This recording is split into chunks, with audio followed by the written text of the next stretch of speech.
Hey, what's going on? I'm Matt O'Leary back with another video, and today I'll be talking about a potential for a pick swap with the New York Jets and the Detroit Lions. Before we get started today, I just want to mention that I'm Matt O'Leary. You could follow along with me on social media at Matt O'Leary NY. If you haven't already, check out the podcast and link for the merch down in the description below. The link is fixed. I know some people reached out and said, hey, we tried to get something, but the link wasn't working. Hand up, that's on me. Still trying to get used to this thing. So the link is fixed. Check it out. Link in the description below. Okay, I want to make this very, very, very clear. You are only doing this if the New York Jets decide to keep Sam Darnold. Is that my preferred plan? No. Deshaun Watson sounds nicer. Zach Wilson sounds nicer. Justin Fields sounds nicer. But let's play the game for just a second here. If the New York Jets are keeping Sam Darnold, I think they should trade out a pick 2 because that pick is going to have so much value, and a team like the Lions is going to be desperate for a quarterback. So let me explain why I think this could work. For some context, the Jets are picking 2nd overall, the Lions are picking 7th overall, and they are planning to trade Matthew Stafford. And Matthew Stafford is going to have some suitors because he's a damn good quarterback in this league. He's over 30, I believe 32, 33 years old, somewhere in that range. So he'll probably go to a team that is close, like the Colts, the Saints, maybe the Bears, maybe a team like Pittsburgh. There's a long list of suitors for, teams that are relatively close. The Jets are not trading for Matt Stafford because they are not looking at a window right now with a 30-plus-year-old quarterback. But why this works is because let's say the Lions trade Matthew Stafford. And I'll use, for example, the Colts because Phillip Rivers retired and they're going to be in the market for a quarterback. And obviously this is a team where they are in a window of opportunity here. They're a quality team. They just need a quarterback to come in and play that role or maybe even be better than Phillip Rivers, which Stafford at this point in his career absolutely is. So once the Lions trade Stafford, so I'm going to say they're going to trade him for pick 21, which is the Colts' first-round pick. They're going to want to draft a quarterback, but if they're sitting there at 7, they are not going to get one of the big 3. Maybe Trey Lance falls, but let's say they don't want to sit around and wait for Trey Lance. Let's say they want to get up and either take Justin Fields or Zach Wilson. So they're going to get the Jets on the phone at that point and say, hey, we have picks 7 and 21. What can we do here? And Joe Douglas is going to say, thank you very much. Let's make ourselves in a position where we could have 3 first-round picks. So according to Draft Tech, the number 2 pick holds a value of 2,600 points in this scale. Pick number 7 is 1,500, and pick number 21 is valued at 800. So that is a total of 2,300, a little bit less than the number 2 pick. So let's say the Lions call up Joe Douglas and they say, hi, we would really like pick number 2. We will give you pick 7, 21, and a 2022 second-round pick if you give us pick number 2. If they're keeping Sam Darnold, Joe Douglas could say, hey, that sounds really good to me. I would like 3 first-round picks and an additional second-round pick next year. That sounds very nice. So then at that point, in this year's draft class, in the first round, Jets would have 7, 21, and 23.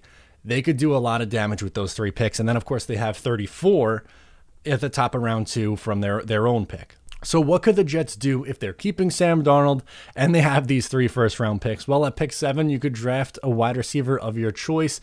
In my mock simulation that I did, Devonta Smith didn't make it there, and neither did Jamar Chase. But maybe one of those 2 guys does, or take Jalen Waddle. I think he's worth the pick there. He's a speedster. He's a smaller receiver, but that would work in the Shanahan-style offense that's going to be coming over here.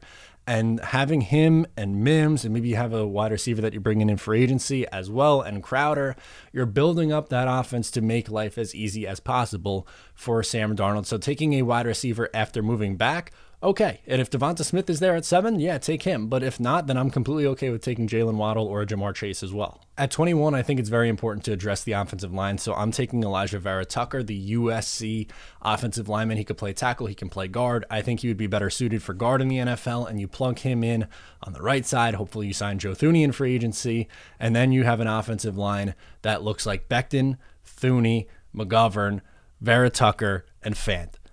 Sam Darnold, the excuses are out the window at that point, especially if you draft Jalen Waddle right before that. And then at pick 23, I would go edge personally. I have that as a little bit more of a need over corner. That's another position where you could also talk me into going corner at 23. Gregory Rousseau, the edge from Miami, fell in my simulation that I did. I don't know if he makes it there personally. I would think he would be off the board at that point. But if he is, great, you take him. If not, Patrick Jones II is someone that I've talked about a lot that I would really like. Yes, I'm okay giving him a first-round pick. He could be there at 34 potentially as well. So maybe you prefer going with a corner in that spot and you grab one of the Georgia corners, or whatever you want to do at that point. The point is, if you're keeping Sam Darnold and you could get an additional first-round pick and have 3 first-round picks this year, that's another way that Joe Douglas is able to build up this team. So really the point here is, while this is not my preferred plan, my preferred plan is either, again, trading for Deshaun Watson or sticking at 2 and taking Zach Wilson or Justin Fields. But even a quote-unquote worst-case scenario where Sam Darnold stays, you could still build a really good roster here. And Joe Douglas really can't mess this up, because to me, it's very obvious. You're either trading your first-round picks and getting a 25-year-old franchise quarterback who's the top 5 quarterback in the league. You're either staying there at number 2 and taking a really good prospect in either Justin Fields or Zach Wilson, or you're moving back and getting a boatload of picks and building a roster around your 23-year-old quarterback. So realistically, Joe Douglas has a lot of options, and that's more what I wanted to point out. Would I consider this scenario extremely likely? Probably not. Like, I think the most likely scenario, if we had to put money on it, is the Jets taking a quarterback at 2. But under the assumption that they do want to stick with Sam Darnold, they can, and get a boatload of picks on top of that.